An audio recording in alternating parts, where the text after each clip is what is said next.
കോഴിക്കോട് വടകര മുക്കാളിയിൽ ദേശീയപാതയിൽ മണ്ണിടിച്ച് സംരക്ഷണ ഭിത്തി നിർമ്മാണത്തിനിടയിലാണ് മണ്ണിടിഞ്ഞത്. കൂടുതൽ മണ്ണിടിഞ്ഞതിനാൽ സമീപത്തെ വീടുകൾ അപകടത്തിലാകും എന്ന ആശങ്കയിലാണ് നാട്ടുകാർ.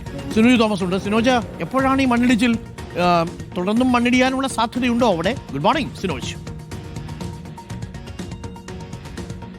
Anukumar, good morning. ഇനിയും മണ്ണിടിയാനുള്ള സാധ്യതയുണ്ട്. ഇന്ന് രാവിലെ 7 മണിക്കാണ് മണ്ണിടിച്ചിലുണ്ടായത്. ഏകദേശം 30 മീറ്റർ ഉയരത്തിലുള്ള മൺതിട്ടയാണ് ഇടിഞ്ഞു വീണത്. അവിടെ വാഗാഡ് കമ്പനിയുടെ നിർമ്മാണ തൊഴിലാളികളുണ്ടായിരുന്നു.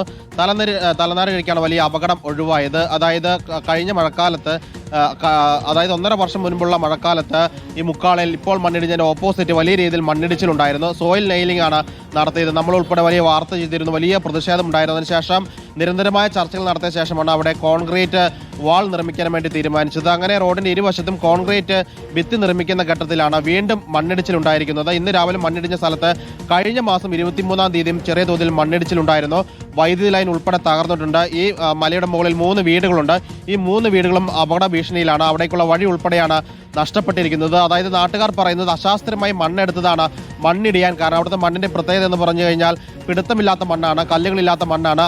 ഈ കുത്തനെ ഇടിച്ച് അടിയിൽ നിന്ന് മണ്ണ് വലിച്ചെടുത്തത് കൊണ്ടാണ് മുകളിൽ നിന്ന് ഇടിഞ്ഞു വീണതെന്നാണ് നാട്ടുകാർ പറയുന്നത്. സ്ഥലം MLA KK രമ ഉൾപ്പെടെയുള്ള ആളുകൾ അവിടെ സ്ഥലത്തെത്തി സന്ദർശനം നടത്തുന്നുണ്ട്. നാട്ടുകാർ ചേർന്ന് ഇപ്പോൾ നിർമ്മാണ പ്രവൃത്തി തടഞ്ഞു വെച്ചിരിക്കുകയാണ്. അരുകുമാർ. ഓക്കെ, സിനോജാണ് വിവരങ്ങൾ നൽകിയത്. മണ്ണിടിച്ചിലാണ്, ആശങ്കയുണ്ട് ദേശീയപാതയിൽ.